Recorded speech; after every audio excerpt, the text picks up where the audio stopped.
Austria, Vienna, summer 2014.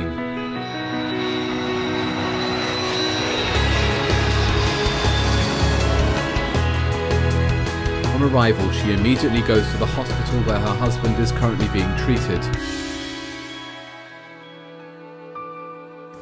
Finally, they meet.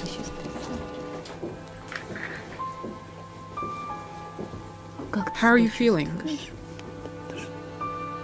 Just being together is a rare opportunity. Look, I understand that you're in pain, but I'm sorry, don't you think about me at all? I wouldn't be doing any of this if I didn't have faith. I'm sorry, but I believe we'll make it through. In broad daylight, in the heart of a European capital, an attempt was made on his life. An act of terrorism. Vladimir Waszkiewicz. Until recently, a high-ranking government official, head of the Customs Criminal Board and Deputy Director of the State Revenue Service of the Latvian Republic. Will this be okay for you, or is this better? All right. It's a miracle he survived, but the injuries he sustained from the explosion require regular rehabilitation therapy. His motor system's been damaged. Any additional stress he sustains now could cause cerebral paralysis or even a stroke. At the hospital, Vladimir is cared for by his eldest daughter, Diana, almost round the clock.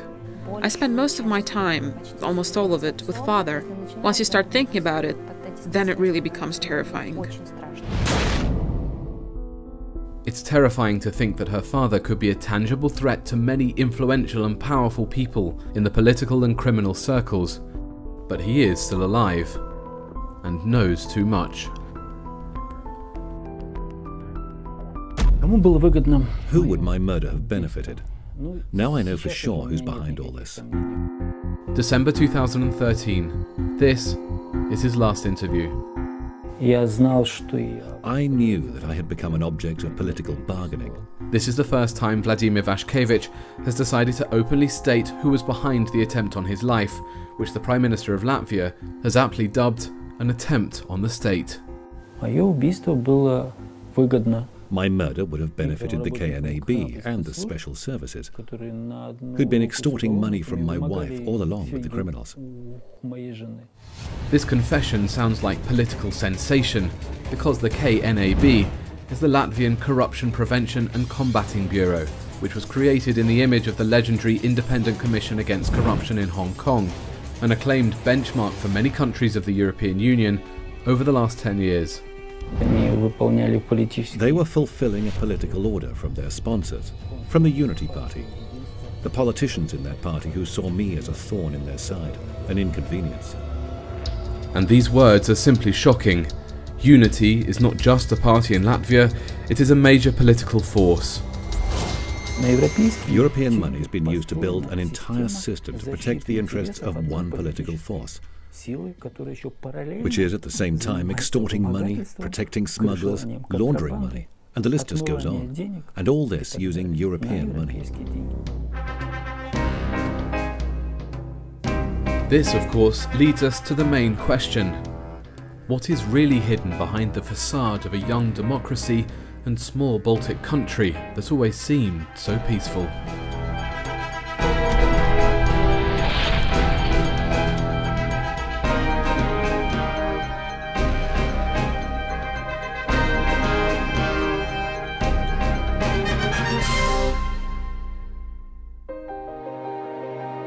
Inara Vilkasta, Vladimir Waszkiewicz's wife. I met Vladimir in school. He was 1 year older than me. We dated practically since we were 14, 15 years old. They got married in the August of '81, and by the April of 1987, they divorced. But the most amazing thing is that exactly 25 years later, they got married again. As the saying goes, every cloud has a silver lining. We understood that we can survive this war only if we stick together. I have to fight. I must fight and win. How can I possibly break when she's given me so much? But back then, at the end of the 80s and at the twilight of the Soviet state, in an age of perestroika, publicity and acceleration, their family drama titled The Divorce was a push to move forward. As Vladimir began his service in the Riga customs, Inara was raising the children while taking her first steps in business. Now, she's one of the most prominent developers in the Baltics. Forbes magazine featured her in the ranks of Latvia's most successful self-made women 3 times. Inara made her fortune by building and selling real estate to the middle classes, bringing in investments from Western Europe. You get a really amazing view from here. See how beautiful it is? The forest. Her name is well known in the professional circles of international developers and architects. I like to work with Inara, I like her drive, I like her strengths, and yes, we're doing other projects. Vilkasta's colleagues and partners all agree. The way this woman does business is the same way she lives her life. For example, this is her house on the outskirts of Riga. You might have expected a pompous palace, typical of a millionaire of the post-Soviet age, but this is a modest middle-class home.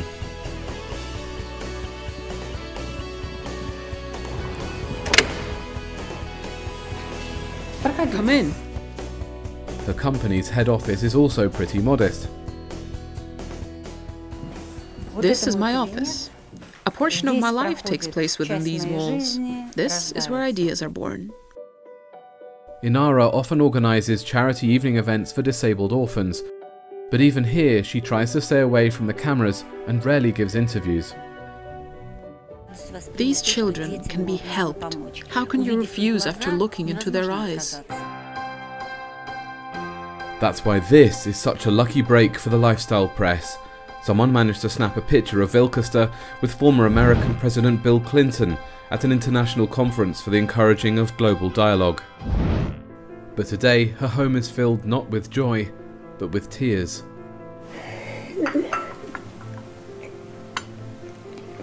In the last big interview she gave, she won't even mention the history of her professional success. I have filed a complaint with the European Court of Human Rights about the harassment, the constant phone tapping, the invasion of privacy, when all human rights that can possibly be violated are violated. A very harsh phrase was said to me. The elections are coming, and if you don't pay up, what I will say will drop the bomb. Which is basically what happened, except that I had no idea what kind of bomb he was talking about. Let's take a moment to look back at that day, May the 21st, 2007. The outdoor surveillance cameras by the Customs Criminal Board office in the capital of Latvia have captured the attempted murder of Inara Vilkasta's husband, Vladimir Vashkevich, by planting a bomb in his car. The bomb was put here, under the rear bumper. I regained consciousness in the reanimation ward, like in a haze. I remember the Prime Minister visiting me at the hospital. Aigas Kalvatis, who was Prime Minister at the time, labelled this act of terrorism an assault on the state and promised the country those responsible would be found and punished as quickly as possible. The investigation lasted 4 years. As a result, Lithuanian citizen Edgar Krogert was given a life sentence. But Inara Vilkasta is certain that they got the wrong person, and she has proof. The investigative report showed that the bomb was planted by someone 1.8, 1.85 meters tall, whereas the forensic report states that the incarcerated person is only 1.74. Indeed, here is the official report by the Riga Technological University, made at the behest of the investigation. The person who planted the bomb was 180 to 185 centimeters tall. And here is the medical report on convict Edgar Krogert. His height, 1 meter 74 centimeters. 10 centimeters is quite a substantial difference.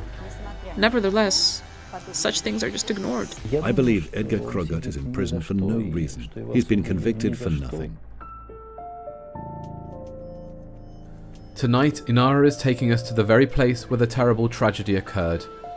Riga, Export Street, the main entrance to the Customs Criminal Board office building. The Anti-Corruption Bureau and detectives were watching Vladimir, tapping his phones, and yet the explosion still took place. Once again, the same stunning version of events, a version that beggars belief, comes to the fore once more. The intelligence agencies knew about the explosion. They knew about the upcoming assassination attempt. Vladimir Vashkevich adds some specific names to the picture.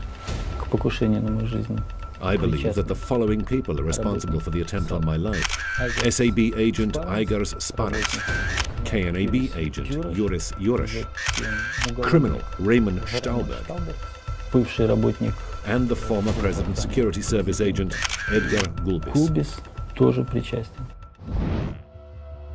This may seem a paradox, but it's a fact. All these people were initially featured in the Vashkevich assassination attempt criminal case, but sometime later, their testimonies were classified and labelled state secrets for reasons foreign to European law. Latvian journalist and political writer Lato Lapsa tried to find out why. This is a very strange case. The telephone conversation recordings have been destroyed during the criminal investigation. In his book, The Other Kitchen, he has given a detailed account of the dangerous connections between the Latvian intelligence agencies and the criminal underworld. It turned out to be a real detective story about rogue police officers. These people were very interested in explosives and the engineering behind an explosion. In fact, Gulbis was an explosives expert, and he's connected to Stahlberg. If you want my opinion, I believe that these people have a lot more to do with the terrorist act than the scapegoats that had eventually been arrested for it. On the other hand, removing me, killing me, would have given the KNAB and the special services the opportunity to keep successfully backing smuggling flows and laundering money, which is what happened. But let's start from the very beginning. 2001, the beginning of the Latvian customs reform. My job was to set up a customs criminal board, in other words, customs police. Meanwhile, Latvia is shaken by the first prominent contract killing in the country's history. Hitmen target Vyacheslav Listsov, Vladimir Vashkevich's ally and colleague. He was head of the Latgalian regional department of the Latvian State Revenue Service. I had to talk with him before the murder. He told me that he'd uncovered something that looked a lot like smuggling. This is a reference to a long-running heroin trafficking operation which Vyacheslav Listsov is believed to have uncovered. After his murder, I knew I had to be careful. It's a shady story. It turned out the special services had been involved. That was when I knew that our own men could be traitors. One of the versions at the time was that Listsov's investigation was a hindrance to somebody at the Latvian security police. Before the creation of the Customs Criminal Board, fighting smuggling was the responsibility of the security police. This is the moment when Vladimir Vashkevich notices one very important detail that will probably play a key role in defining his fate. The KNAB was established on the basis of the security police. Its officers transferred to the KNAB. The people who for years had been imitating a battle with smuggling and were making good money from it. At the end of 2001, Vladimir Vashkevich begins an unprecedented reform to reinforce the state's external borders and economic security. But at the same time, he suddenly finds himself facing a barrage of political changes in his country. A new force comes to power and blows away the people the old power put in their places. And by default, I was among those who'd been assigned to this position by the old government and who had to be removed. It's probably no secret that politics is a dirty business, especially when big money is involved. Almost all former Soviet countries have experienced this firsthand. The question is, what means are people in power turning to get their way? We can see the intelligence, meaning the Corruption Prevention and Combating Bureau collaborating with criminals. That is an indisputable fact. Jurgis Lipnieks was an advisor to two of Latvia's prime ministers, Andris Škele and Aigar Kalvetis. He remembers how and when the powerful four-letter special service appeared in his country, the KNAB, the Corruption Prevention and Combating Bureau. October the 5th, 2002. The New Time party wins parliamentary elections with the slogan "Fighting Corruption." 5 days later, the KNAB is established with the party's support. Obviously, they had to start dealing with corruption and come up with some specific names. After all, that's what they promised and what everyone expected from them. And it became a convenient setup for getting rid of opponents. Obviously, the opponents were New Time's political rivals, which made them all corrupt by default. One anti-corruption scandal after another begins shaking Latvia.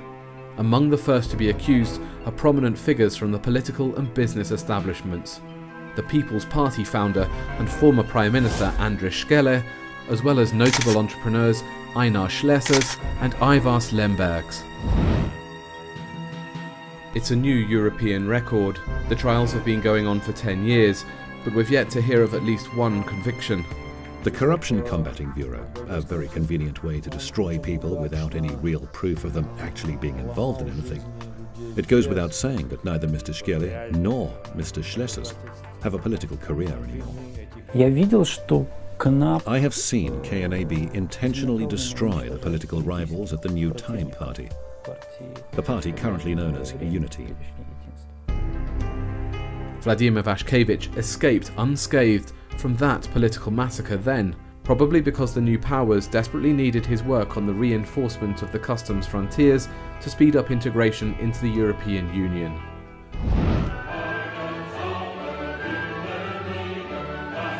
And so, on May the 1st, 2004, the Latvian Republic becomes a fully fledged European Union member state. The legal aspects of the country's accession were at the time the responsibility of the Secretary General of the Council of Europe, Dr. Walter Schwirmer. When I recommended that Latvia, with its sad history, I'm really sad that things deteriorated since then, and now we have to be concerned about the human rights of Latvian citizens and these unlimited powers of special services. Meanwhile, Inara Vilkasta is busy attracting foreign investments for the development of her business projects. The European Union was a window for Latvia. It offered opportunities not only to me, but also to many other investors and entrepreneurs. She closes one of the biggest real estate deals in Latvian history, a deal worth €45 million. Inara and I, we created a project with social impact, environmental impact, natural impact, and economic impact, which for that time in Latvia was not the norm of development. Gunter Patel is a renowned developer who has changed the faces of many cities around the globe. Here are just a few of the projects he has worked on. Famous next to London Tower. And I worked for the Orlando City Council. Did the Sun chain of hotels. In Vienna, the famous House of Music. In 2004, he took a risk and tried his hand on the emerging Baltic market. He chose Inara Vilkasta to be his partner. Bring environment consideration into Latvia. So Inara's project for investors was the new and leading project in Latvia. As a result, land purchased for what would be considered loose change by today's standards became a project worth an 8-digit sum. I didn't know what it is that she does exactly, but I remember very well how passionate she was about it. Looking back, I'd call it desire. The desire to prove that she's worth something, that she's a person, an individual, a woman. Meanwhile, Vladimir Vaškevich establishes his own law enforcement authority based on the experience of Great Britain and Sweden, the Customs Criminal Board. For the first time in Latvia, an analytical, investigative approach is used to combat smuggling. It's an approach in which a business's activities are centered around risk evaluation and management. There were cases, there were people being detained in collaboration with the police. This is very important. This is Vladimir Vaškevič's former colleague, Igor Šveicars. Cases such as the detainment of huge shipments of cocaine or contraband cigarettes. It was the day-to-day success of our work. He remembers how a small department consisting of only 28 people, headed by Vaškevič, grew to 180 employees. He managed to build a system that can be considered innovative by all European standards. On May the 12th, 2006, they seize a shipment of contraband cigarettes unprecedented in its size. On May the 15th, a car loaded with gas tanks explodes outside the gates of Inara Vilkasta's house.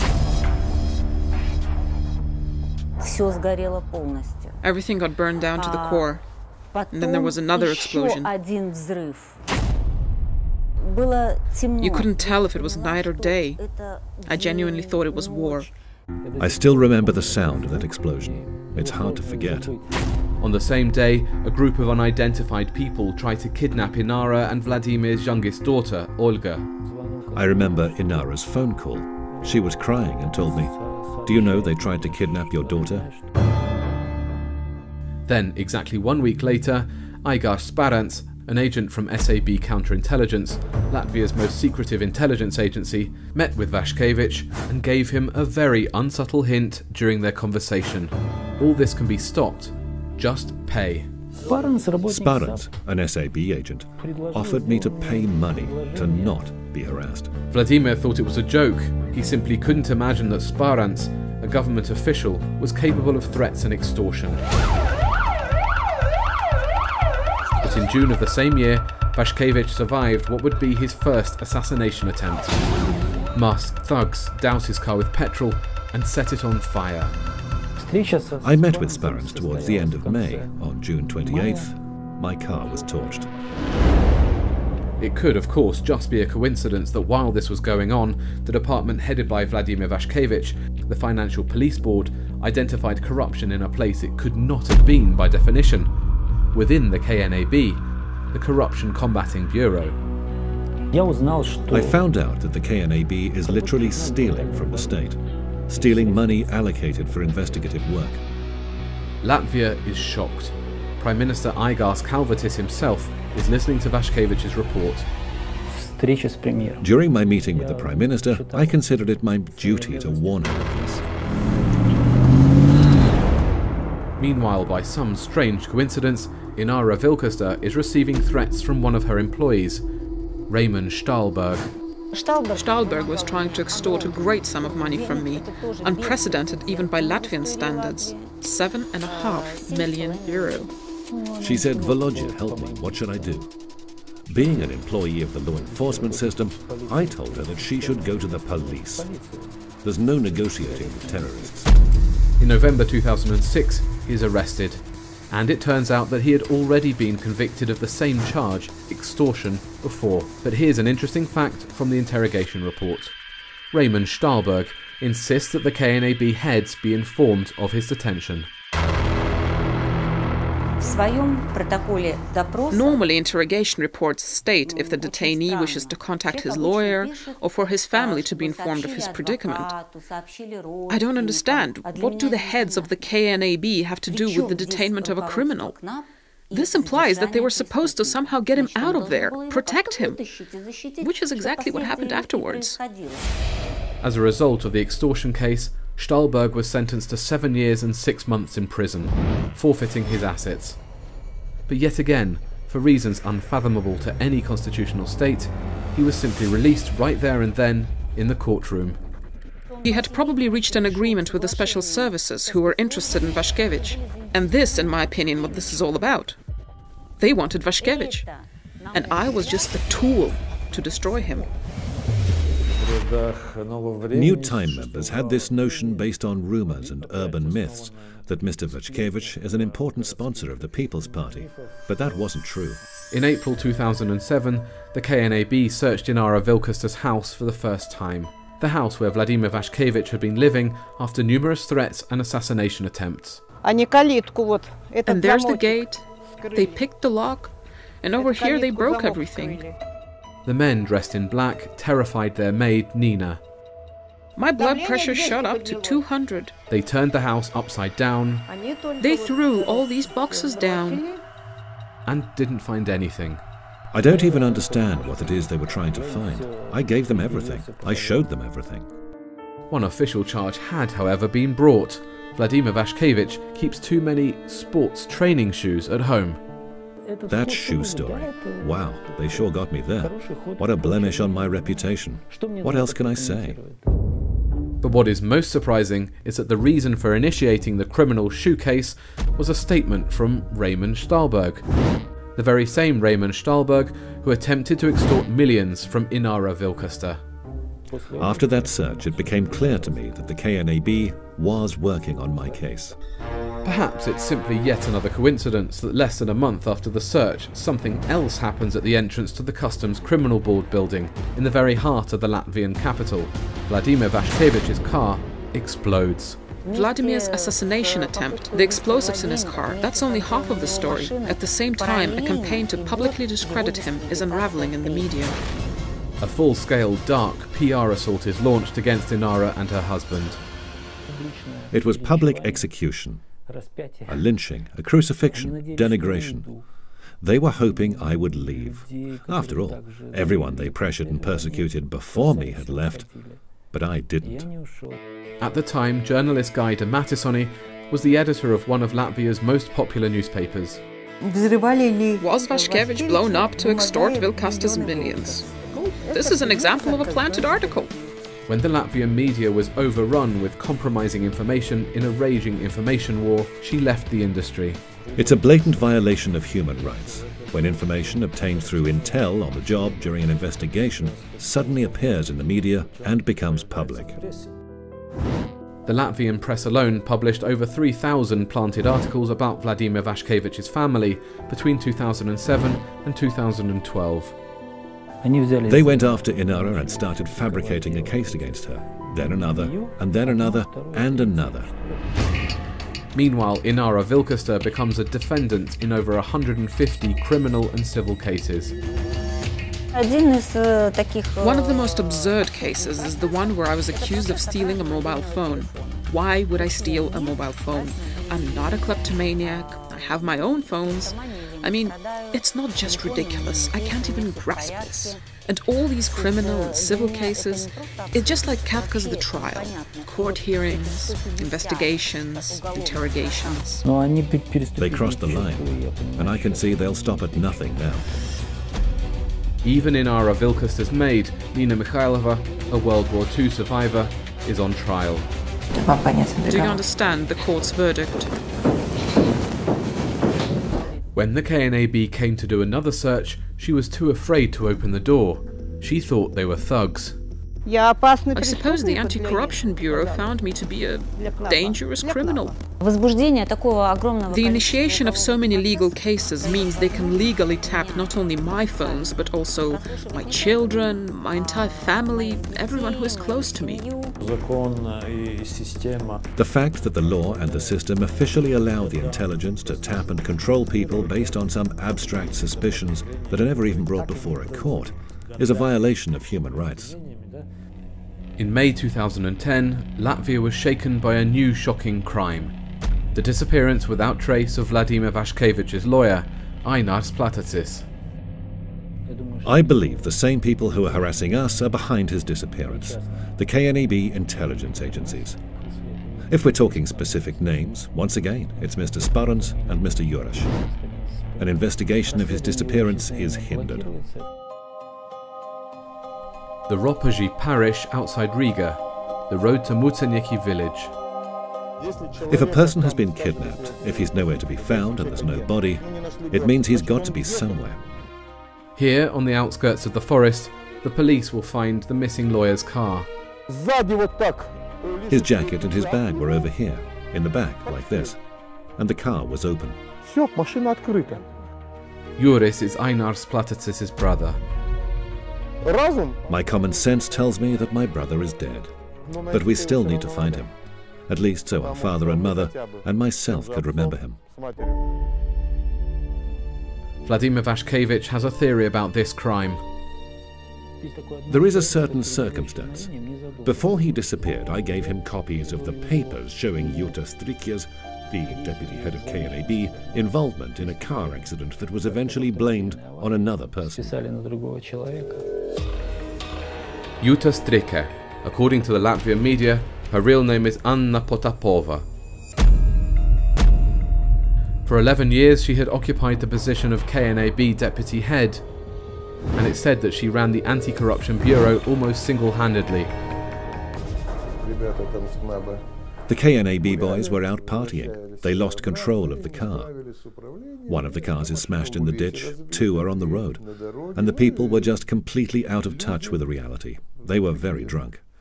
Mikhail Ponomarenko was in the wrong place at the wrong time. He accidentally became witness to the same car accident involving Yuta Strike. I saw this blonde chick called Yuta, but I only found out that she's Strikya later. At the time I knew her only as Yuta. I knew she worked in the KNAB. This encounter on the side of the road cost Mikhail his entire life. They literally ruined my life. I'm a bum now. I have no home, no job, my health's gone. At first, the KNAB tried to cow him into silence. They were threatening me. They told me my children will have problems. I asked them, what do my children have to do with this? Have you no shame? And then he was simply arrested and put in jail. Mikhail was accused of trying to pressure the investigating authorities. They made it very clear. All right, buddy, you want to go to the slammer? We'll take you to the slammer. We'll find what to put you in for. We'll come up with something.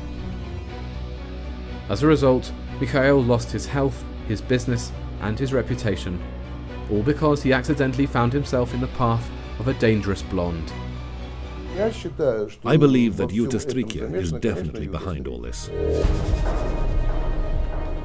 Her career rapidly escalated in 2002 with the coming of the New Time party to power.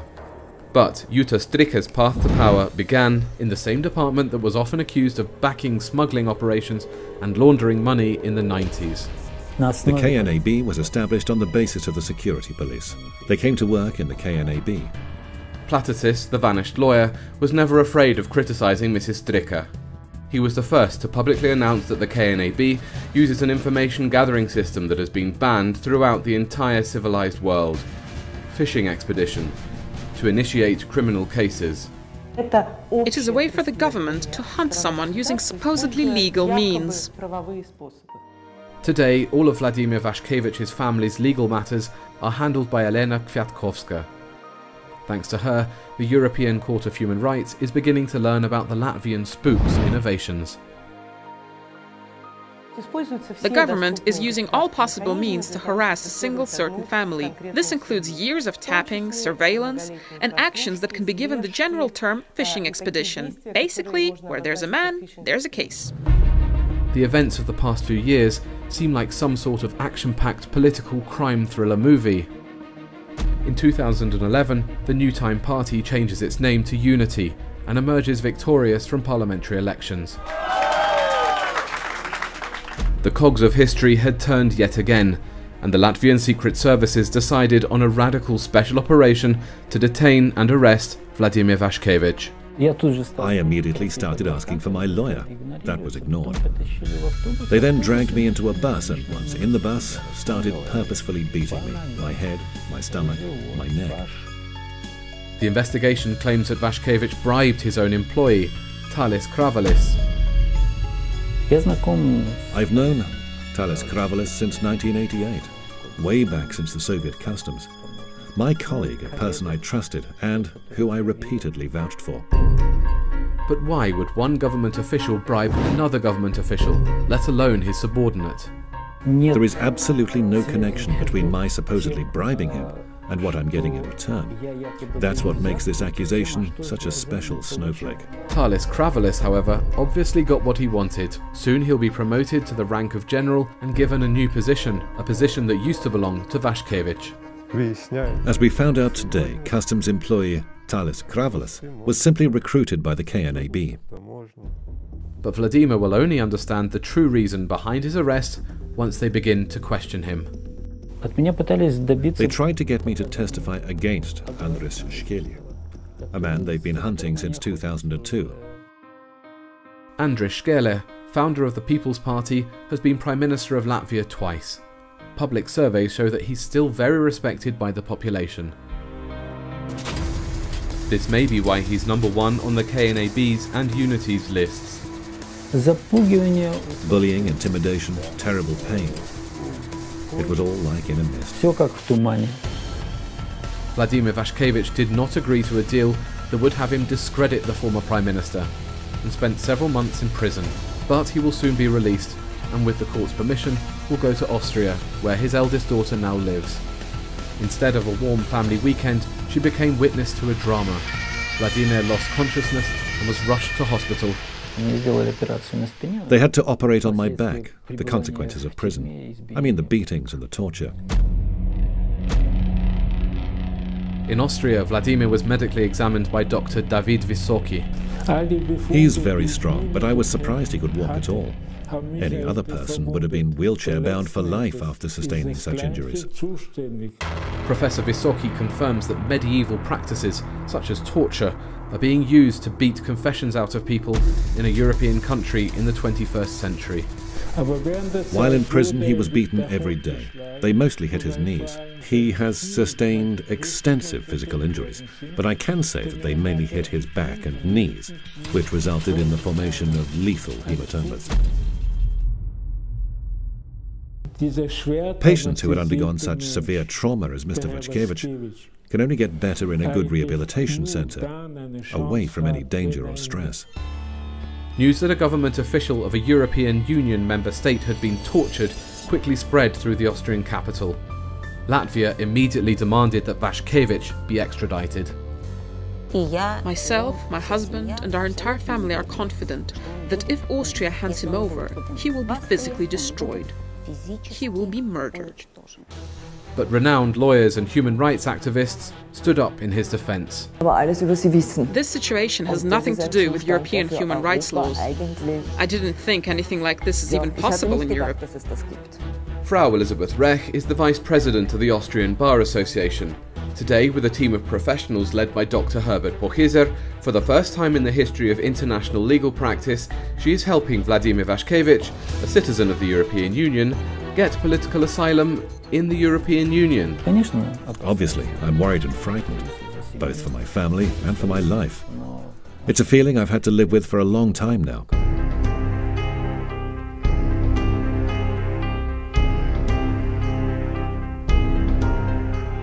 Inara Vilkusta's life is now centered around this diagram with a simple and terrifying name: the timeline of my family's persecution by the government. I really hope that the European society and the European court will see this, hear of this, and pass a legal verdict to stop this torrent of terror and endless criminal cases. In 2012, Dr. Walter Schwimmer, former Secretary General of the Council of Europe, stood up in her defense. Politicians and agents of so-called special services, which are in Latvia beyond any control and obviously with unlimited powers. In the Austrian capital, he created a public committee, Justice for Inara. Because I think the public has a right to be informed when things like that happen in a European country. We believe that democracy does exist and that the European Union will study the situation from all angles. Inara Vilkusta will remain in Latvia, although she could have sold her business and transferred her assets a long time ago. I am staying here to fight and protect not only my family, but also any other Latvian citizen. My story is not unique. And if the public learns about my story, about Vladimir's story, about this appalling persecution, about the threats, I'm certain that the other citizens of Latvia will find ways to protect themselves as well. Today, she is a frequent guest at European human rights forums. My husband Vladimir's life, my children's lives, have been turned into hell. In the autumn of 2014, she received the Person of the Year award in Poland, Latvia's neighbour state. I want to thank you. I want to share this award with my family and my children. They have walked a hard road with me, and they're still walking it.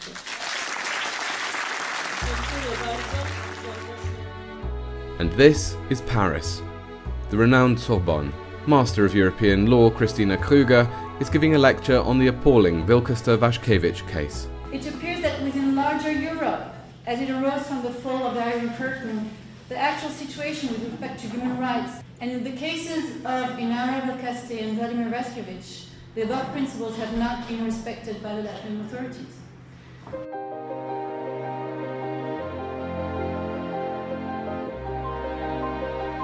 Even visiting Vladimir once a month in the Austrian hospital requires Inara to ask the Latvian court for permission to leave the country, almost as if it were the Soviet rather than the European Union. Our only chance is making all this public. A criminal shadow government system was being built in Latvia over the past 10 to 12 years, using European money. The people have no idea who really is running the country, and who's capable of destroying anyone and standing in their way. At the end of the interview, Vladimir Waszkiewicz admits that despite everything, the thing he would love most in the world is to return home to Latvia, to feel alive again. Breathe in the scent of the Baltic breeze, walk through the old streets of Riga, and of course, get back to work. And who knows, perhaps his extensive experience in reinforcing the external borders of the European Union will come in especially handy in today's escalated geopolitical situation on the continent. But this story is, first and foremost, a strikingly vivid demonstration that peaceful European life and well-being is threatened not so much by the enemies on the outside, but by those within.